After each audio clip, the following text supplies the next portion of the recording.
Yeah, I knew it was almost time.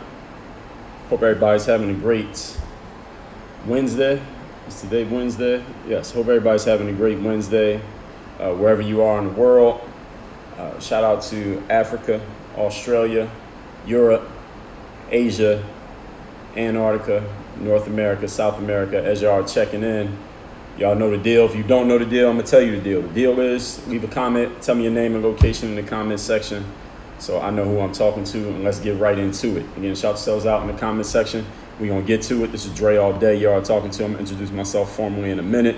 I'm going to give everybody a moment to get in, turn your volume up, do what you got to do, and let's get started. Now, I'm not good at recognizing flags. I think that's Great Britain. Is that the UK flag or is that the Australia flag? UK, no, I think that's the UK. They look similar. But anyway, whoever that is, shout out your location. You might have to spell it out. I'm not good with flags. I know the United States flag. As y'all checking in Periscope, hit the hearts. Y'all just watching there lurking. Hit the hearts. Please let me get some heart action going on Periscope. You can do 500 at the max. Facebook, if you're watching, you can shout yourselves out.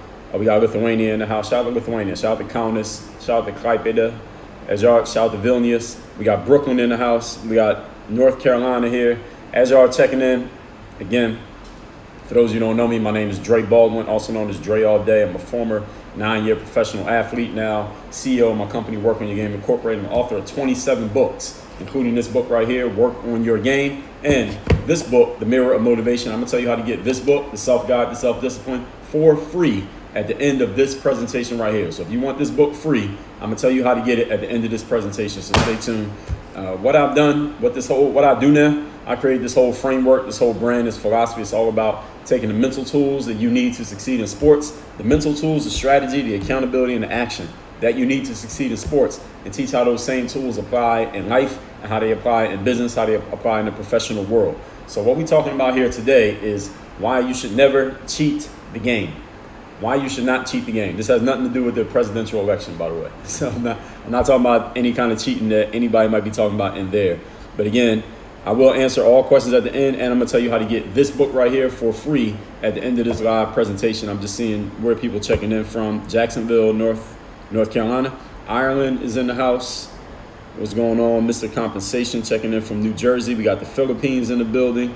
So why are we even talking about this topic? Because I was watching months ago, I seen a show where Jon Stewart was talking, who used to host the Daily Show on Comedy Central.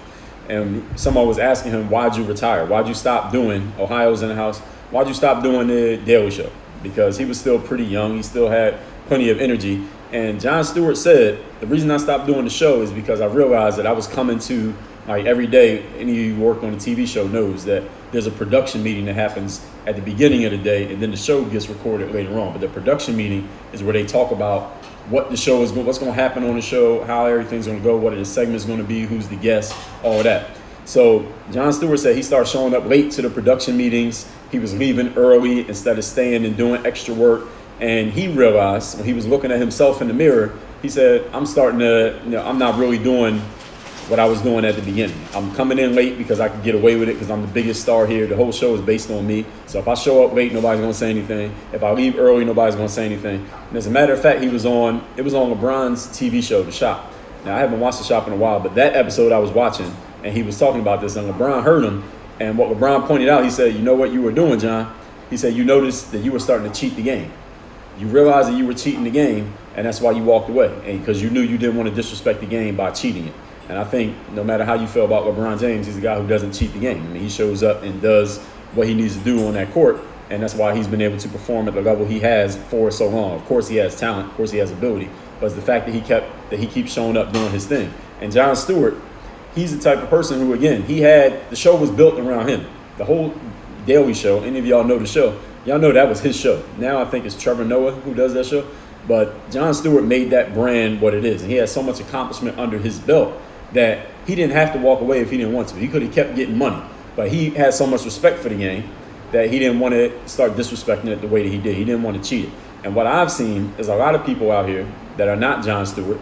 They don't have Jon Stewart's accomplishments, yet they're cheating the game. They're not showing up all the way, doing what they're supposed to be doing because they either don't notice that they're cheating the game, or they know they're cheating the game and they just keep getting away with it because they can still get a check. So what I'm going to talk about in this live right here is, or this video, if you're watching this on replay, is how we fix this challenge of people cheating the game. Number one thing is you got to remember, this is the first point. Remember who you were when you first came in the game. Remember who you were when you first started. When you first started playing, before anybody knew your name, before you had any buzz, before you had enough clout that you could do whatever you wanted to do. Maybe some of you are in that space still right now. Remember who you were when you came in, when you couldn't afford to be late, when you couldn't afford to be off point, when you couldn't afford to not be focused. I heard this on this Jay-Z song from his Black album CD from years ago.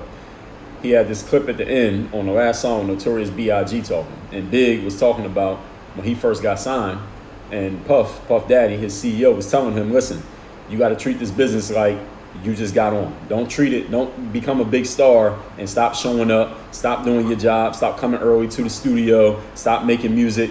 Treat the job like you're an intern, like you can get fired any day, like you're unpaid and you're trying to prove yourself. Because Big said that Puff told him, Puff said, that's my mentality. That's the way I show up to work every day, like I'm still an intern. Like I haven't proven anything yet. Like nobody knows me yet. I haven't gotten a check yet. I got to earn my way into the door, and that's what drives my hustle. And that's the thing that I think a lot of people start to lose, especially once you start to get success. I know there are people who are listening to me right now who you're trying to figure out, where do I go? You're trying to figure out what your space is and how you create your success. But at least when you're in that space, you know that you haven't done anything yet. You know you haven't achieved anything, so you got to earn it. But when people start to create success and they start to be recognized for their success, that's actually when it becomes even more dangerous, because people start to get fat and lazy. People start to get happy. People start to relax. People start to think, oh, well, I'm good. I did my thing already. I'm already known. Everybody knows my name already. I don't have to prove anything.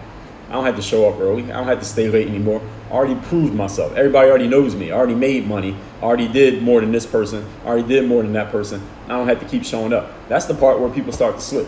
When they start to cheat the game, they start to disrespect the game because they're a veteran and they start to get comfortable. So it says, I think it's one of like Aesop's fables they talk about. In the parts where things are dangerous for you when you're new and it's volatile and you can get fired any moment, everybody's focusing on point. You ain't got nothing to worry about. That person is not the one you're worried about. The person you get worried about is the one who's already succeeded. Excuse me. Person who's already won, person who's already done a lot of stuff. Because that's the person who starts to get cocky. That's the person who starts to get arrogant in a negative way, in a way that they don't remember that they still got to work to earn their spot. Do not get complacent with your success, because you know what happens to hogs when pigs get fat? You know what happens when pigs get fat? Because they've been eating every day. And turkeys get fat because they get fed every day and they don't have to do anything and they start to relax. Y'all know what happens on Thanksgiving Day to the turkeys. All right, y'all know what happens on every Sunday to the pigs. They get slaughtered and they become bacon. So don't get fat and start to think that your job is done and you don't have to do anything anymore. You always got to be on point and focus, as if you can lose your job at any given moment, even if you created the job, even if you're the boss and you own the job. Point number 2, topic here today is making sure you never catch yourself cheating the game. And if you do, you stop cheating the game. Number 2, shortcuts are not allowed. And this is really important. Again, this is not even for the beginners.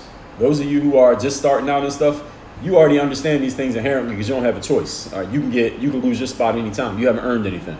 This is really for the people who have earned something. And those of you who haven't earned anything, when you get to the point of earning something, you come back to this message. All right, you remember that I said these things. Shortcuts are not allowed, because when you've been in the game long enough, you know all the rules. In other words, you know everything you could do. You know every way that you could get away with not doing all the work. You know every way that you could cheat the game. You know how you could get away with it. You know how to make it look like you're working hard when you're really hardly working. You know how to leave early and nobody's going to know. You know how to show up late. Nobody's going to say anything. You know all the stuff you can get away with because you know all the tricks of the trade because you've been in the game for so long. Since you know the principles, you know how to cut the corners. See, when you're a rookie, you don't know how to cut the corners because you haven't done it enough. You ain't been in the game long enough. But understand, or if you've been in the game, maybe you were raised on shortcuts. Maybe the person who showed you the game, they showed you shortcuts because that's what they did. And it wasn't the right way to teach you, but that's what they taught you, and you didn't know any better. Understand that when you start shortcutting the game is going to start cutting you short. Let me say that again. When you start shortcutting the game will start cutting you short. You might not notice it at first, but it's going to eventually happen. This is just the law of the universe. The energy you put out is the energy you get back. As they say, whatever you put into it is what you get out of it. So if you've been shortcutting the game and not showing up all the way, eventually it's going to start showing in your performance. It's going to show that you start to slip a little bit, and then there's going to be some changes that need to be made. I remember I was watching a Floyd Mayweather boxing match. I think he was fighting he was fighting Miguel Cotto a couple of years ago, and he won the fight. But after the fight, Floyd was like, "Yeah, I took a little bit too much punishment during this fight. I was getting hit a little bit more than I like to get hit in a boxing match. So I got to do something different in my training." He said this in the ring right after he won the fight. He was immediately assessing himself and realizing that he was going to need to make some changes to his training. He said, "I might go back to training with my dad because my uncle is, he might be slipping a little bit mentally and he's not training me the way that he used to train me. So I got to do something different because I don't like what happened here." He wasn't allowing himself to shortcut because, listen, in boxing, if you start taking shortcuts, you're going to pay for it. You're going to pay for it with the pain of getting hit upside your head. Now, if you take shortcuts in business, worst thing that can happen is maybe you lose some customers, you lose a couple of hours, maybe you just lose prestige amongst the consumers, but you're not getting hit in your face. You start slipping in boxing, you get knocked out. And Floyd realized that immediately that he had to make some changes. Even though you might not get punched in your face for slipping, you got to be on point the same way. You got to have the same urgency about yourself and making sure that you don't cheat the game. This is why everybody needs an extra set of eyes around them. In episode 1031 of my podcast, masterclass called Work on Your Game, is on Spotify, Apple, SoundCloud, all that's called Work on Your Game. Y'all didn't know. Episode 1031, the topic is the value of having people in your life who are not your friend. People who know you, you cool with them, you respect them, they respect you, but y'all are not friends. And the reason why that's valuable is because that person can tell you some things that your friends can't tell you. They can look you in your face and tell you something about yourself that you might not want to hear from one of your friends. You might not like it if your friend said it, but this person, because they have that role and you respect them enough, you'll listen to it when they tell you to your face. So that's the value of having that extra set of eyes around you in your life, of somebody who can let you know, like, yo, this right here, what you're doing, this is trash. This right here sucks. You need to step your game up. You starting to slip.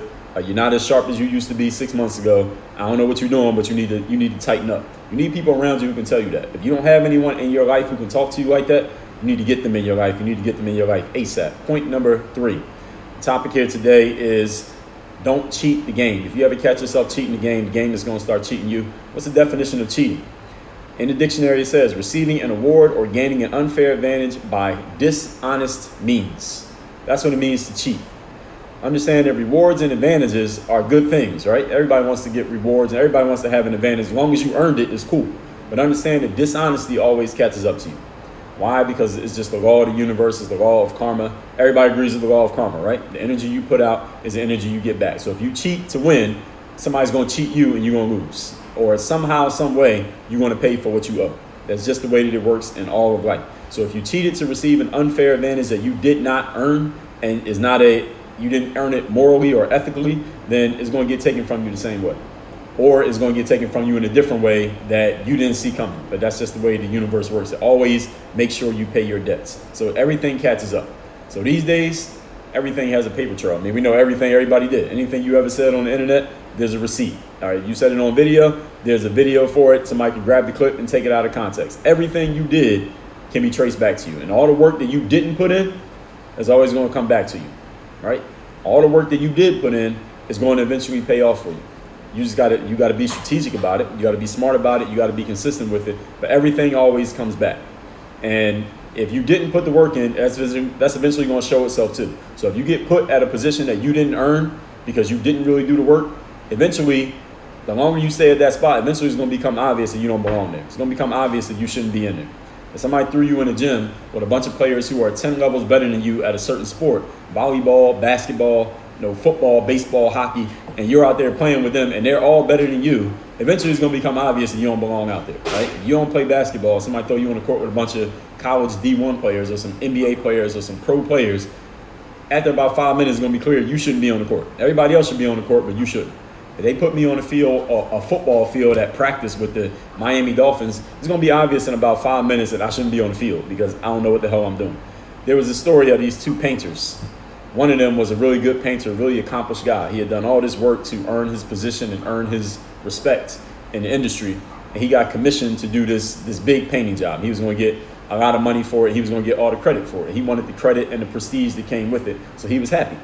But there was another guy who was going to work on the job with him. So it's basically two guys working on the same painting job together. But this second guy, person B, who got commissioned for the job, he hadn't really earned it. He was not a good painter. He hadn't earned his stripes. He hadn't put the work in. He had not paid his dues. He only got on because his dad or his uncle was somebody that was known, and they basically got him put on the job even though he didn't have the skill to even do any of the work. So the main guy, the guy who actually had the skill, painter A, he was kind of pissed off about this. He's like, man, I put in all this work, all these years to earn my spot. Now they're going to bring in this bum who's not even good, and he's going to get half the credit and half the money when I'm going to be doing all the work. And he didn't like that. But he knew that if he went and protested and complained about it, nobody was going to listen. So he had to figure out a different way to deal with it. So this is what he did. One day when they were both, him and the other painter, the bum painter, was supposed to show up to work, painter A said, he sent a message to them and said, hey, I'm sick. I came down with a severe cough and cold. I'm not going to be able to work today. But the other guy, painter B, look, he's supposed to be good too, right? So he can just keep working while I recover from my sickness. And nobody said anything. The officials who had hired him said, okay, you're sick. You'll miss a day or two. It's cool. But then the guy just kept not coming to work. He didn't come to work for like 3-4 days. So eventually the officials who hired the main painter, the guy who was good, they sent people to his house. It was like, yo, can you please come back to work? And the main painter, painter A, said, hey, I'm still sick. But look, y'all hired painter B. He's supposed to be good, right? He can finish the job. Let him just do the work. I mean, he's just as good as me, right? Let him do it. And they left, and they realized painter B wasn't even any good. And they came back to his house a couple days later. They said, hey, can you please come back to work? Please come back. Because they knew painter B was a bum. But again, he was connected to somebody else, so they couldn't fire him. And painter A said, no, I'm still sick. Let painter B finish the job. And eventually the government officials, they realized what was really going on. And they said, hey, painter B, you're fired. They fired the painter B, the bum guy who wasn't good in the first place. And immediately, as soon as they fired painter B, painter A recovered from his sickness and he came back and he finished the job. But the whole point is, he didn't want the person who didn't earn their spot to get credit for work that he was doing. He didn't want somebody else getting credit for the work that he put in. And in life, if you're not doing the work, somehow, some way, you are going to get exposed. You're going to get discovered. You're going to get put on Front Street for having not done the work that you didn't earn the spot to get to where you actually are at. So in life, make sure you're not cheating the game. All that being said, I'm going to recap my points in a second. If I could take a question or three, go ahead and post the question in the comment section if you got a question related to the topic. Now let me do what I told you I was going to do and tell you how to get this book for free. It is called The Mirror of Motivation, the self-guide to self-discipline. This book is the book that you start with. You never read any of my books. You want to start with this book, and here's the reason why. Everybody who's listening to this has goals, and everybody who is listening to this understands that you got to put some work in order to achieve your outcomes. You listen to a guy who created a framework called Work on Your Game after all. So I'm assuming you're willing to do the work. The question that most people never ask themselves is, who do I need to be? What type of person do I need to be? What kind of energy do I need to have? Who do I need to see when I look in the mirror? How do I need to approach my life on a day-to-day basis from within in order to do what I need to do to get to the results that I want to get? If that is a question that you want answers to, this book is going to give you the frameworks for doing that. And I'm giving you the book for free. You don't even have to pay for the book. All you do is have to cover a small shipping charge. I will ship this book to you worldwide, anywhere that you live. We got about 30 more of these coming in the mail probably early next week, but we got like 15 left right now, and we got a bunch we need to ship out. Where you go is mirrorofmotivation.com. The link that's right there in the title, wherever you're watching this, mirrorofmotivation.com. The book is already paid for. I'll give you the book free. All you do is cover the shipping. Mirrorofmotivation.com. I will ship this book to your doorstep anywhere that you live in the world. Go to mirrorofmotivation.com. Just tell us where to ship the book. I got you. All that being said, let me recap these points real quick. The topic is do not cheat the game. Then I'm going to answer questions. So anybody got a question, post it right now. Topic, do not cheat the game. Number one, remember who you were when you first came into the game and treat your work as if you're a brand new person who hasn't established themselves and hasn't earned anything. Act like you could get fired any day. Work with that kind of urgency. Number two, shortcuts are not allowed in the game. Once you know the rules and you know the principles, you know you have the ability to cheat because you can get away with it. Once you start cheating, that means the game is going to start cheating you. You cut corners in the game is going to cut corners on you. Number three, the definition of cheating is to receive an award or an unfair advantage that you did not gain by honest means. Understand the law of the universe, the law of karma. Energy you put out is energy you get back. If you put nothing into it, you get nothing out. You put in a half-ass effort, you are going to get half-ass results. If you don't get them now, you're going to get them later. So never think that you can cheat the game. The game will always catch up to you. So all that being said, I'm going to take or respond to the comments. If anybody has any, go ahead and post it in the comment section right now. Again, this is Dre all day. Y'all listening to this book, mirrorofmotivation.com. The book is already free. I've already paid for this book. All you do is cover the shipping. I will ship it to you anywhere in the world that you live. Why am I doing that? Because I want you to get this book. You already heard me speak loud. I want you to get one of my books so you know what I'm about. I've written 27 of these. So after you get this one, I'm going to tell you what to do next. But the first step is you got to get this book. Armin says it's okay to cheat the game when it comes to things you don't enjoy, but you're forced to do, like a class is boring and unhelpful, for example. In some ways, but you got to make sure you pass the class. As long as you pass. As long as you can, get a passing grade and move on to the next class, then you're good. Mozart said, Dre Baldwin for president. I might run. I don't know. I think I tell people the truth too much. I can't. In politics, you gotta lie. Yeah, just the way politics is set up, you gotta lie. So I can't tell enough lies to win a presidential election. But I might go for it. I'll take the. Yeah, we'll see. I'll think about it. I might get on Kanye's ticket. Mozart said, we don't need the masses stressing. Yeah, exactly. Painter B needs to sign up for Working Game University. That's a wrap. That's right. He does. Kevin Tarker, what's going on, my man? ARB says, I should try what Painter A did whenever my credit gets hindered like that. Yeah, it worked. Mozart says, how are the Trump supporters looking in 305? Well, he won Florida. Trump won Florida. He won by actually a pretty sizable margin. I think he did better than he did in 2016 in Florida. But we all know right now everything's up in the air. We're waiting on Michigan, Pennsylvania. Actually, those are two biggest ones, because if Biden wins Michigan and everybody agrees that he won, then he basically wins the whole election. But I don't think it's going to go that way. I don't think it's going to go so smoothly. I think there's a lot left to be said about this election. Let's just put it that way. Ayashima says, very fitting title for this election currently. Yeah, exactly. Even though this wasn't about the election. It's funny, right? The Chris Stupa says, all clear and concise. Thanks. Thank you, Chris. I got 10,000 hours in here. Harry said, I was going to buy all your books if Trump won. I'm safe for now. Well, ain't nobody win yet, so you might as well just buy them now. You might as well buy them now. I mean, you're gonna need some enrichment if Biden wins. You're still gonna need help. Biden ain't gonna do it. Trump ain't gonna do it either. So either way, you might as well get them. And Harry, what you also should do is go to Work On Your Game University and join us over there. So mirrorofmotivation.com, everybody. That's where you get this book. The book is free. All you do is cover the shipping. This is where you start. If you never bought anything of mine, I got a lot of stuff. You can start with this, Mirror of Motivation. If you already have this book, your next step is to join us at Work On Your Game University. That's where you get the mindset, the strategy, the accountability, and the action plans to take your game from where you are to the next step. Yeah, that's the next step. Like you said, join the university, Work On Your Game University. After this book, the next step is the university. So everybody, I will be doing, what's tomorrow, Friday? Actually, Friday's pretty slow on the lives. I don't know why the lives don't really pop off on Friday. So I probably won't do one Friday. Oh, tomorrow's Thursday. So I'll do one Thursday, not Friday. And absolutely, what's going on, Jose? Appreciate you. So, yeah, I mean, Trump killed it in Florida. But we'll see what happens in these states up north, the Great Lakes states. That's where it's all coming down to. It's coming down to Michigan and Pennsylvania pretty much. So all the other states is pretty much decided. Or they said maybe Arizona's still up in the air, and they said Georgia maybe, but I don't know. I'll be seeing it on New York Times, and I don't trust the New York Times when they talk politics. I trust them on other subjects, but not politics, because they jumped the shark a long time ago. I see what they're saying, but I know that I can't go off them. So who knows? Nobody knows. All right, let's just leave it at that. That's all we can say. So everybody have a good night. Work on your game. We out of here. Dre all day.